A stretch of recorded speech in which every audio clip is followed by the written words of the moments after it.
Bam! Wake up. Oh my God. Wake up. You sleeping? I need social security numbers. Offshore accounts. Do you have offshore accounts? What? High school records. All calls will be made on speakerphone. I want names of ex-girlfriends. Do they have children? Okay, you said you was homeschooled, but I need proof of schooling.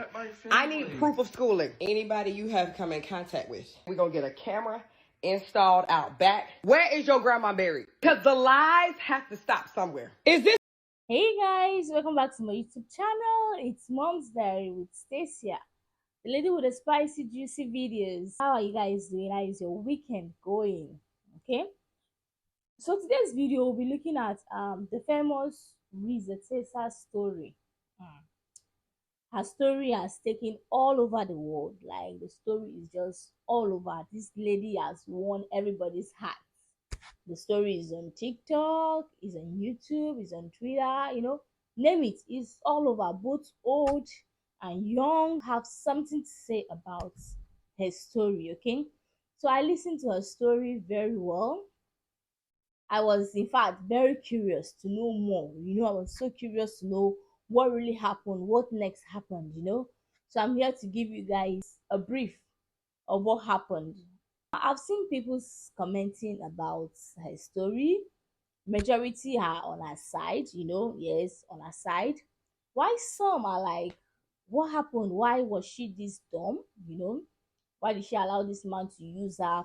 Didn't she see the red flags? A lot of people are just, trying to blame her, trying to fault her.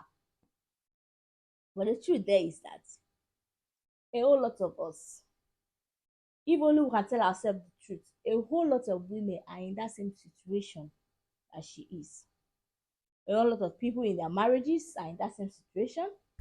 A whole lot of people in their relationships are in that same situation.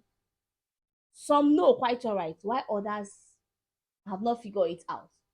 So the thing there is, I'm going to give you guys the story. So what you do for me, listen to the story. When you're done, ask yourself, is this thing really happening in my marriage? Is it happening in my relationship? Then you know what I mean. So to be part of this wonderful and blessed family, we need to know you. We need to recognize who you are, okay? So the first thing you do is, please hit the subscribe button. Click on the notification bell. Yes, so you don't miss out in any of our future videos, okay? And to our old subscribers, thanks for always coming by. I appreciate. So let's dive into the main topic of today. So this story about Tessa'S is a kind of unbelievable. I found it very difficult to believe, but it really happened to her. It was a true life story. So, but I was just so fascinated about the story, and I really wanted to know more. I wanted to know everything that happened in the story. You get? So the thing there is that she said she met this dude. She met her ex-husband on a dating site, I think Facebook dating site. And in that dating site, he had two different accounts. Okay, so it's more like in the other account he had his full name, while the other account was more like the short name, the abbreviation of his full name. So let's say maybe his name is Maxwell, then in the other account he was bearing Max, and she called this person Legion. That was what she called him. Okay, so she said they met on a dating site, and before they went on their first date, she said they had conversations, and this guy was so open to her. Like, he told her how he got to her city. He told her where he worked. He told her about things that were so personal to him that she was just so surprised about, because she said she, on the other side, is not used to meeting guys that are transparent, guys that want to bring up conversation about themselves. So that was one good for him. Seeing someone that was just so transparent and open-minded. So that made her got more interested in the guy. So she met him on March 4th, 2020. I think that was when COVID took place. So she said he told her that he worked at a condiment company, where he's the regional manager, and that he played arena football. I went to the extent of telling her personal things about him. He told her about his ex-wife, how they separated, how the woman cheated on him. You see all those men that will come and say my ex-wife cheated on me.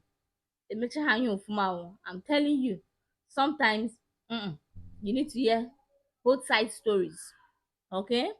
So he said it, and that he told her how we had stepchildren, stepchildren from our own side, and how he really loved them, how he wants to be part of their lives.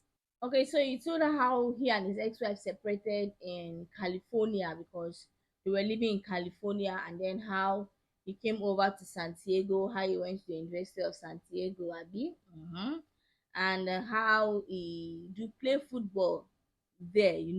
This dude was just open-minded, like he opened the book of his life to this lady. So she, on the other side, really wanted a relationship. She was of age, she's not a baby. And this guy was 42 years old. So seeing how transparent he is, she wanted to give it a try. She wanted marriage, you get. So she was like, okay, so let's give this a try. Concerning their first date, she told him about her favorite restaurants, that she wanted them to have their first date there, which he agreed. So on going to their first date, she had a flat tire, so she was just so worried. She called him, and he was like, he's coming. So he appeared like a messiah. Okay, so he came, he called a mechanic, they took her car, and he bought a new tire for her. He was able to fix her car. She told us about how the dates went, how immediately they connected, they clicked, like they were holding hands together. They were just, it was love at first sight. The thing there is that everything just speed up for them, like it was just love, love, love. They blended immediately, there was chemistry. So immediately lockdown started, and she asked him how they were going to quarantine. So he told her that he was living in a studio, so she on the other side was living in a four-bedroom apartment. Yes, four-bedroom apartment. And she told him that she doesn't want to stay alone during this lockdown. Despite the fact that she told herself that she doesn't want to live with a man that is not her husband yet.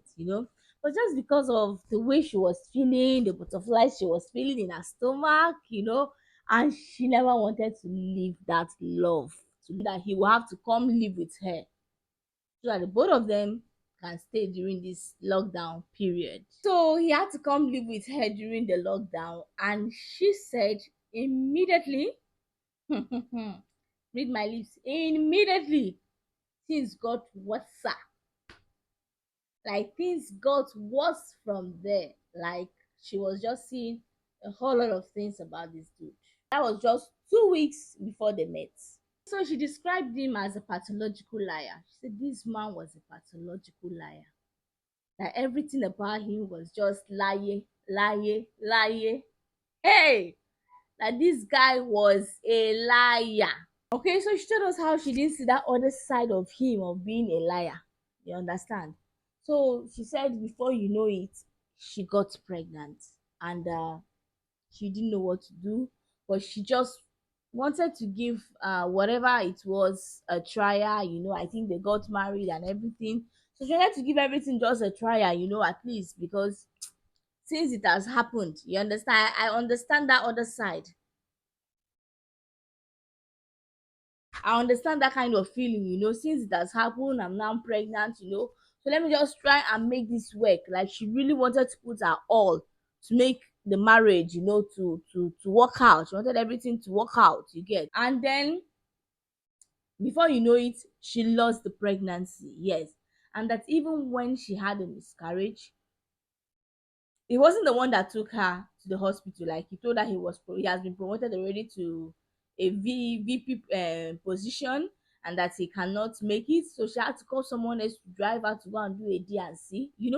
And Their marriage only lasted for a year, but from the story she was giving, it was as if these people have been married for ages. Like from the story she was giving, it was as if these people have been married for a very long time. Okay, so she told us about the major reoccurrence in their marriage, the major problem they had that was, coming and going, was him promising and failing.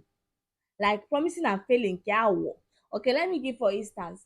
Maybe if someone said he was going to get you a car, and the person did not go about with his promise, it's a different thing. You understand?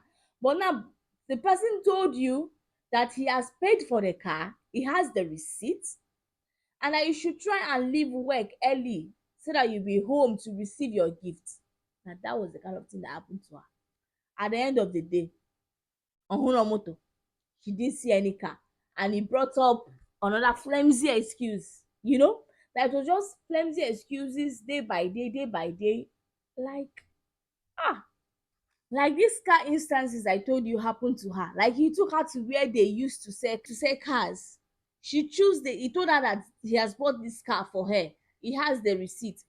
She should just leave work early, come to the house to receive her car, and at the end of the day, she said the husband took her for furniture shopping. He promised her that he was going to get her a house. So they went for furniture shopping, and she saw his bank statements and she was convinced. She saw how much loan he was entitled to, and she was just so convinced about everything. And at the end of the day, that I think she said when she realized this person was a liar, not really a pathological liar, a liar, was when the rector called her and they were talking, and she asked the rector, has he not placed, for the house? Has he not made payment for the house? And she was like, no, that was nothing like that. And she called him. Yana Aba Buruburu. He was just giving her flimsy excuses. At the end of the day, someone else got the house. So she said that first time she realized that this person was a liar, not a pathological liar, that she was pregnant, and she was just like, okay, let me just allow this one to slide, that maybe something happened, maybe it wasn't his fault. I could understand from that side, I understood, because I think I can also give you the benefit of that doubt that it was he once. Do you understand?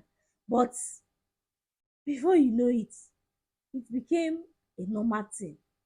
Ya dịzịrị ka mmadụ nụzi ya n'ara, it became a normal way of life. It became a normal reoccurrence in their marriage. Any small thing, something you're supposed to be, to be so transparent, something you're supposed to come out and tell the person this is how it is, you just want to lie about it. So the video, I think I'm making it so lengthy already. I didn't plan to do it this way, but I think we're just gonna wrap up very soon. Okay. So she said another thing that she said, there are things she noticed that happened in the relationship. It was how she was able to compromise on her values. Number one mistake she made, how she was able to compromise on her values. And that is where the devil strikes. Because of look at my condition, that kind of a thing.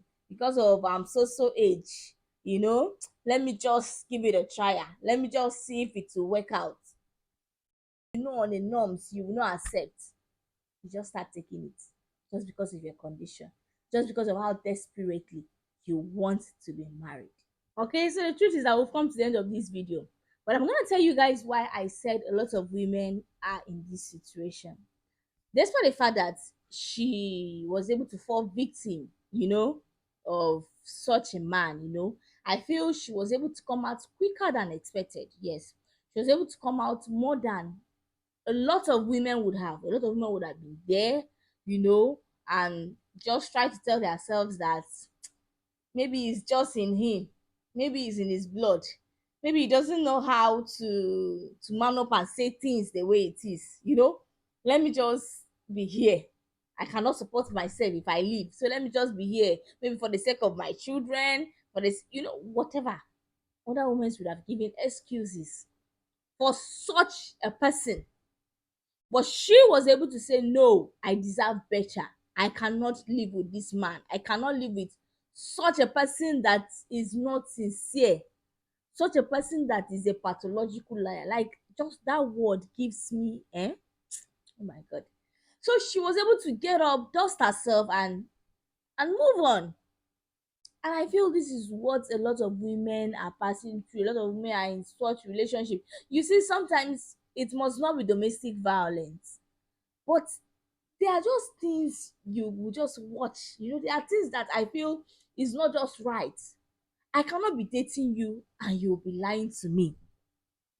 Lying cannot be a reoccurrence in our marriage. Like, it's not all about you coming here and throwing the first stone. Mm-mm.